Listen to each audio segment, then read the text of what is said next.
The Post Office says it has temporarily suspended all parcel services to the United States due to new U.S. regulations.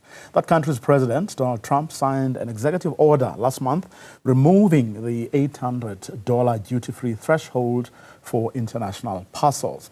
Communication Workers Union spokesperson Thami Mzileni joins us now for more. A very good afternoon to you, Thami. Thanks very much for your time. How do you think this decision is going to affect post office workers? Good afternoon, viewer, and good afternoon to the viewers. I must say that this is one of the matters that really has hit us hard as workers in the post office, because you'll understand that currently even the post office is struggling in terms of its financials, trying to put everything back together. The international section, or the international mail, is one of the mail that has been viable in terms of bringing revenue for the post office. So with this decision, it's going to impact a lot to the post office revenue, which ultimately will talk to the, which may impact as well on the salaries and other issues that workers depend on in terms of the post office. But I mean, the practitioner says that it's been a complex process. They have no choice but to comply with the new regulations and to suspend these shipments. There is very little that they can do. That is true. That is true. If you also look at this is not just a matter that is has impacted on the South African Post Office alone, or the country being, but if you look, you had about 25 countries that are also impacted.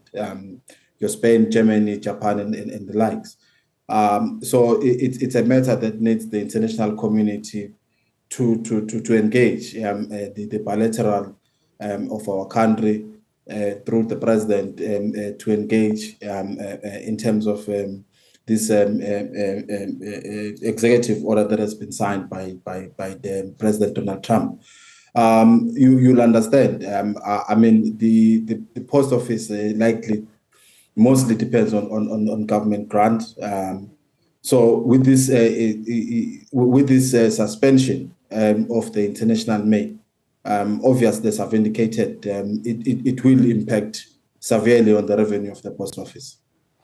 Let me take advantage of having you online. How is the business rescue process going? I would say that what we have engaged on as a trade as a trade union is on the process of the business rescue.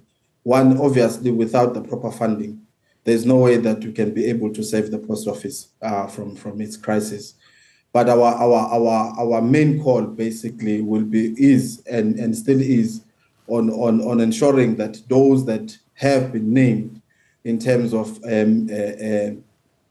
bringing down the post office, the lack of an accountability that has been happening, the selling of some of the infrastructure of the post office should be brought into books. It shouldn't be just an issue that is on paper, but it should be an issue that should be followed legally, and we are expecting and demanding that people must be arrested accordingly. Obviously, we would not support the long stay of the BRP, because we know that they themselves, the more they stay, the more they are milking the very same dry post office, so that because they are a business themselves. But we are calling on the minister as well and the government to be able to inject on the post office so that it can be able to self-sustain itself financially like it used to. But isn't it a fact, though, that mail volumes have actually been declining, and of course, added to that are the operational challenges that the entity has faced? The world we're in now, you are right. The mail volumes have dropped significantly. because people now we are living in a digitized world. That is why we have also called, in terms of the SAPO amendment bill, a part of our contribution was to ensure that the funding that we called for the post office is that you transform the post office to become one of the digital hubs, and also demanding as well for government entities in all spheres for their delivery services, because they still use them, but they've got contract with private-owned businesses or courier businesses, which in our view contradict the government-to-government business, which may also play a very huge role to assist the sustainability of the post office and its cash flow. So we're going to leave it for now. Thank you very much for your time. Communication Workers Union spokesperson, Thami Mzileni.